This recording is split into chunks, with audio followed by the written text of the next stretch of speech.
प्रिय विद्यार्थियों, आज के व्याख्यान में मैं आपको जल के भौतिक और रासायनिक गुणों के बारे में बताऊंगा। जल एक विशिष्ट पदार्थ होता है। इसकी अपनी विशिष्टताएं हैं जिनको मैं संक्षेप में आपके सामने प्रस्तुत करूंगा।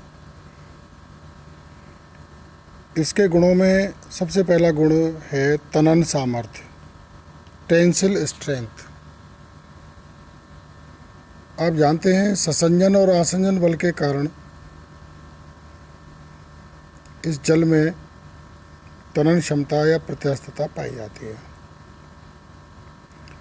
जल के अणुओं के मध्य और अन्य सतह जो किसी अन्य पदार्थ की बनी है, जैसे पादप है, वाहिका वाहिनिका है, उनकी सतह के मध्य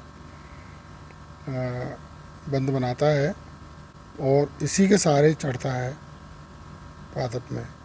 तो जल की प्रत्यास्थता के कारण ही जल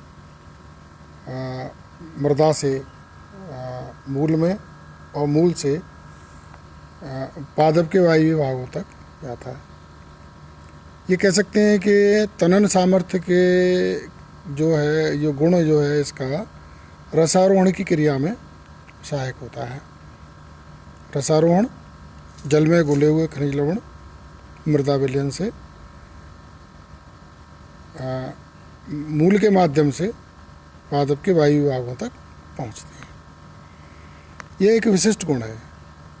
दूसरा है इसकी विस्कोसिटी, विस्कासिता। द्रव होने के कारण जल की विस्कासिता कम होती है, ये विस्कोसिटी कम होती है, या कहिए जो द्रव ज़्यादा गाढ़ा होता है उसकी विस्कोसिटी अधिक होती है। तो तरल होने के कारण ही जल पौधों में आसानी से एक स्थान से दूसरे स्थान को बह जाता है। तीसरा गुण है इसका पृष्ठ तनाव, सरफेस टेंशन। जल 20 डिग्री सेंटीग्रेड पर 72 अर्ग पर सेंटीमीटर स्क्वायर होता है और जल केशिकाओं में इसी गुण के कारण आसानी से चढ़ जाता है। यह गुण भी रसारोहण की क्रिया के लिए सहायक होता है और महत्वपूर्ण होता है। तीसरा गुण है इसके वाष्पन ऊर्जा, इसका वाष्प के रूप में रूपांतरित होना। 100 डिग्री पर 540 तथा 0 डिग्री पर 596 वाष्पन ऊर्जा होती है।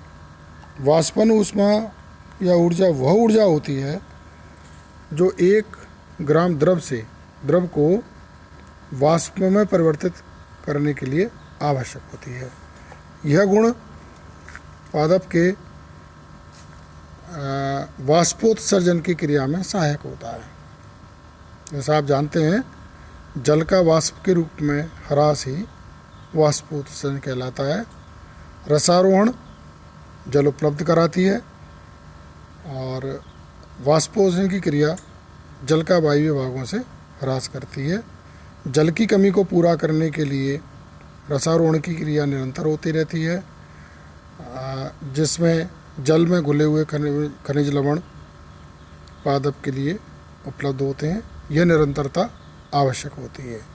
यदि ये दोनों क्रियाएं ही पौधे के जीवन के लिए आवश्यक होती हैं और इन दोनों क्रियाओं का जो आधार है वो जल के ये मुख्य गुण हैं।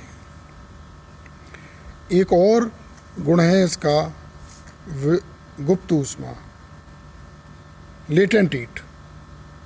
जल की वह ऊर्जा या कहिए वह ऊर्जा जो 1 ग्राम ठोस को जमाव बिंदु पर द्रव में परिवर्तित करने के लिए आवश्यक होती है, उसकी गुप्त ऊष्मा कहलाती है।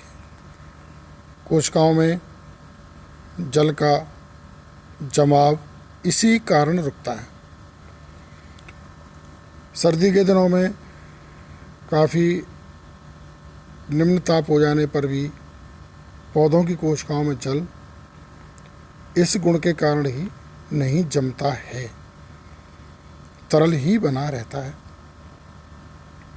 और कोशिकाओं में होने वाली सभी रासायनिक क्रियाओं के लिए आवश्यकता के रूप में उपलब्ध रहता है। अगला एक विशिष्ट गुण है इसका गलनांक बिंदु। जल का गलनांक बिंदु उच्च होता है। 0 डिग्री सेंटीग्रेड इसका स्थिरांक होता है, जो अंतर्बंधों के कारण होता है, और भौतिक स्वरूप जल का इसी गुण के कारण बना रहता है। अगर जल की इस गुण में कोई परिवर्तन आता है तो जल की भौतिक स्थिति में, भौतिक संरचना में परिवर्तन आ जाता है।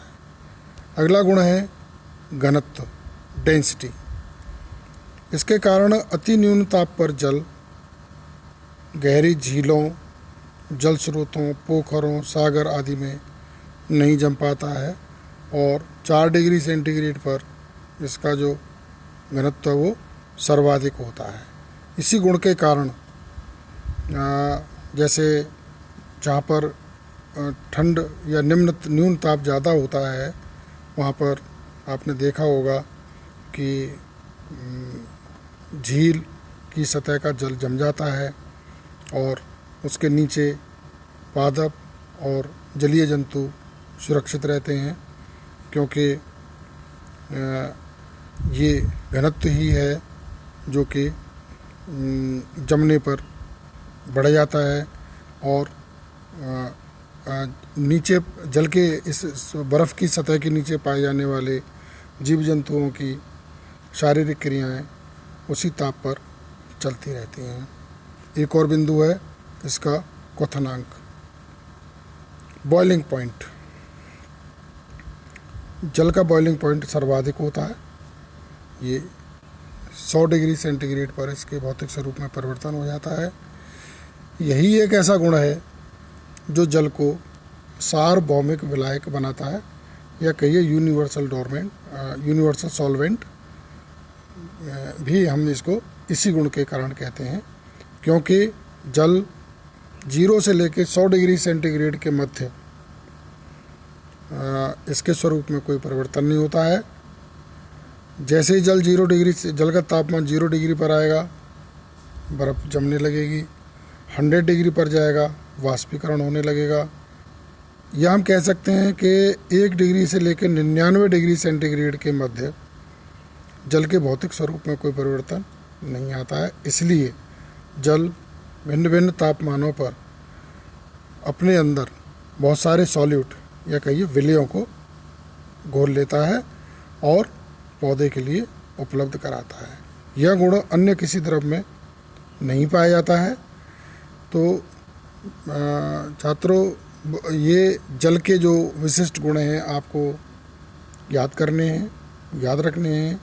पादप कार्य की जितनी भी कोशिका की कार्य की कह सकते हैं, जो फिजियोलॉजी है सेल की, वो जल पर ही निर्भर करती है, क्योंकि बहुत सारे जटिल पदार्थों का टूटना, बहुत सारे जटिल पदार्थों का सरल में परिवर्तित होना, बहुत सारे सरल पदार्थों से जटिल पदार्थों में रूपांतरित होना, वो पौधों के लिए आवश्यक होता है।